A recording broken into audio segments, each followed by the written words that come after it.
Hey, Tom, sure do. So first of all, let me educate you on what lower in the head voice means. So for lower voices, I'm assuming you have possibly a tenor or a baritone voice.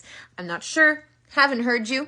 But for these voices, the passagio, or the break or bridge in the voice, actually there's multiple breaks or bridges in the voice, but they are obviously lower than higher voices, soprano and alto breaks. So I'm guessing, again, don't know for sure, haven't heard you, but your first bridge, which would be kind of the one that you could get away with connecting more chest in, and thus, you know, maybe having a little bit of a weighty tendency or just having to navigate it in a slightly thicker fashion, would be your first passage, okay?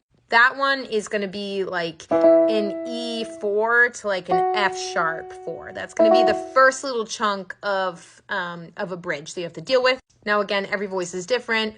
In my experience teaching, like everybody usually like is like pretty solid on at least one of their passages, and then the rest of the passages are like, ugh. Or they just have like one treble passage where like they just like can't figure it out. So based on what you're saying, lower head voice, that's what I would say would probably be where you're talking about. Or maybe it's their second passage, which is like that G region to like A region. So those are just a couple steps above. So anyway, that being said, for a lower voice, how do we navigate these spots? I'm going to teach it from a balanced place, like a balanced mix, so that you can go from the bottom of your voice to your head voice without feeling like a whole lot of shifting going on.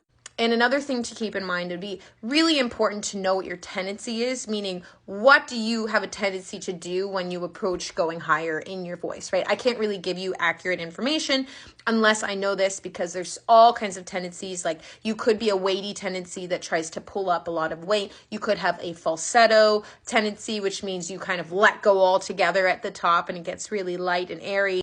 You could be blending somewhat, right? You could have what's called a gradual flip, where you're just letting go of your thickness a little bit too much as you go up. Or you could have an abrupt flip too, where it's just all of a sudden like one note hits and it's like, oh, right? That could happen too. And let me tell you, pretty much every singer that I've ever taught ever has something going on. It is so rare to have just like balance, right? So anyway, that's just a little education on that. So now what do we do? You're telling me it's weak and breathy. So it probably sounds like you have more of a falsetto-y flip. So here are some exercises building falsetto. First thing to know is we're going to pick more forward vowels that are also going to lead you towards head voice. The reason that I'm doing that is that every exercise should serve a function. So if I'm trying to encourage you to do head voice, right, we need a closed vowel because that's going to encourage your voice to thin, which is what we need. We need that. So let's think an E or an U, okay? We're going to stick with E because that front vowel is going to attack something else that's part of the issue, which is resistance. Resistance is how the vocal folds adduct against the air. How are the vocal folds coming together as the air passes through? And if you're saying it's weak and breathy, you're probably basically not adducting against it enough. So let's start with a gi. That's going to be like, I use that in actually the video probably that you saw or another video, but that's a really good go-to exercise for this specifically. We're going to start here at a G sharp, just in case it's a little bit in your second, and we're going to repeat at the top. The repetition also helps to build strength. So go with me. I'm going to do this as if we're in a lesson together, okay? And this is going to be a long video because I want to, help if I can. So try to start speaking as much as you can, and here's the exercise. Do it with me, and then I'll bring you down. And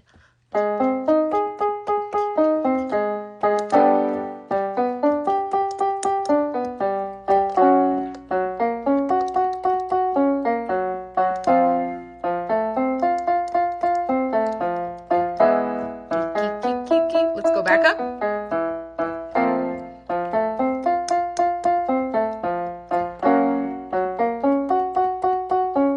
Let's do one more. Now I started you a little bit higher into your second break a little bit because again, I don't know where this is exactly happening. That's really important when you go to a voice teacher, that they're able to identify like where is the issue. Okay, so say like you're watching this and you're trying this and it's still like like that's happening. So sometimes it's good to like kind of trick yourself with an unfinished sound or a funny noise, right? So that we're not in our singing accent, rather we are you know, just making a human or animal noise. So one that often works for people to get this sound like a little bit fuller, right? We're thin, we're in head voice, but we don't want it to be so thin that it's just like, and like weak, right? So I tell people to call like they're calling a bird, okay? So do that with me, go, kee, kee, kee, kee. Or you could do it on an oo. So say the E is just like, blah, I hate that. You can also do it with an oo. It just has less of a tendency to get that airy quality out. But hey, listen, if you use it as a bird sound, it might still work. So let's do that together. Goo, goo. So doing any of these goo, goo exercises is gonna be awesome.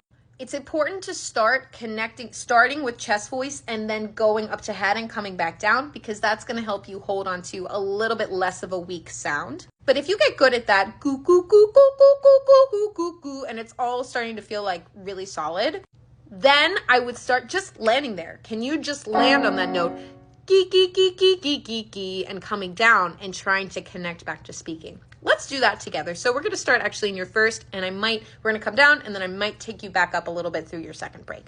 Gee, gee, gee, gee, gee, gee, gee. Gee, gee, gee, gee, gee, gee, gee. Gee, gee, gee, gee, gee, gee, gee. Come up. Gee, gee, gee, gee, gee, gee, gee. Even though we are in an E, I still want you to try to keep your jaw as loose as possible. So it's going to be weird. Try to flap your jaw a little bit.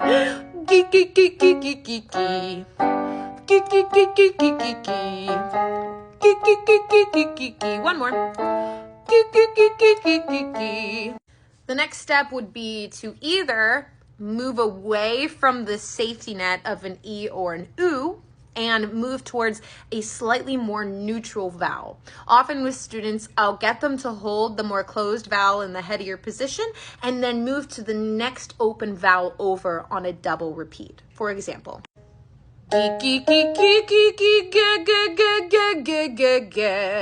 can you move from the more closed vowel to the more open vowel while keeping the same amount of thickness and resistance? Can we try to make it feel as close to the E as possible? You can also challenge yourself by using a sustain. What does the sustain exercise sound like? I'll show you. Let's try here on an F sharp.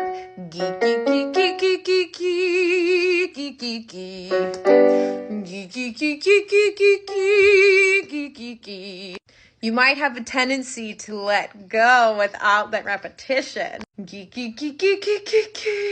Right? So it's teaching your muscle memory to hold on to that adduction and that right amount of thickness, right? So that the sound is clear and stable. So those are some go-to exercises. If you don't like the G, some students hate the G. The G is helpful as a stop consonant. It helps you from overblowing. It helps you thicken the sound slightly, right? So it's less weak. You can also use a B is another good stop consonant if the G in your throat is just like, blah, I hate that. You can also use M's and N's. Those are called nasals, and they're going to help your vocal folds adduct for longer.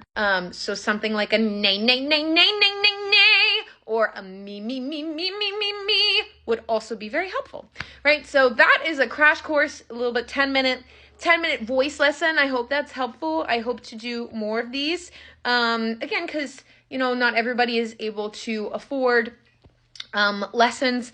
So I like to give little helps here and there. Obviously, if you really want this problem solved permanently and you want guidance, I highly recommend actually booking with my associate, Lily. She was a student that eventually got certified and trained that I mentor.